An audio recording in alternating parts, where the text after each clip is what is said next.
சென்னையில் நடைபெற்ற தீவிரவாத எதிர்ப்பு விழிப்புணர்வு பேரணியில் 500க்கும் மேற்பட்டோர் கலந்து கொண்டனர். தமிழ்நாடு தௌஹீத் ஜமாத் சார்பில் கடந்த 15ஆம் தேதி முதல் தீவிரவாத எதிர்ப்பு விழிப்புணர்வு பிரச்சாரம் மேற்கொள்ளப்பட்டு வருகிறது. இதன் ஒரு பகுதியாக சென்னை மெரினா கடற்கரையில் உள்ள கண்ணகி சிலையிலிருந்து கலங்கரை விளக்கம் வரை தீவிரவாத எதிர்ப்பு விழிப்புணர்வு பேரணி நடத்தப்பட்டது. இதில் குழந்தைகள், பெண்கள் உட்பட 500க்கும் மேற்பட்டோர் கலந்து கொண்டனர்.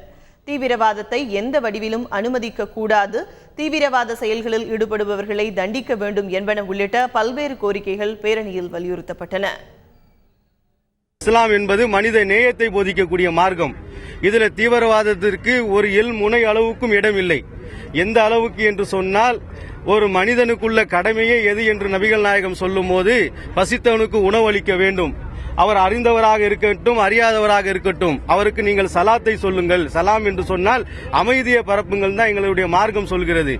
அப்போ ஒரு சில பேர் செய்கின்ற காரணத்தினால் அவர்கள் மனித சமுதாயத்துக்கே அப்பாற்பட்டவர்கள் என்று ஒதுக்க வேண்டுமே தவிர, அவர் எந்த ஒரு சமுதாயத்தோடு பிறந்திருந்தால் அந்த சமுதாயத்தை சேர்க்கக்கூடாது என்பதுதான் எங்களுடைய ஆழமான அழுத்தமான கோரிக்கை.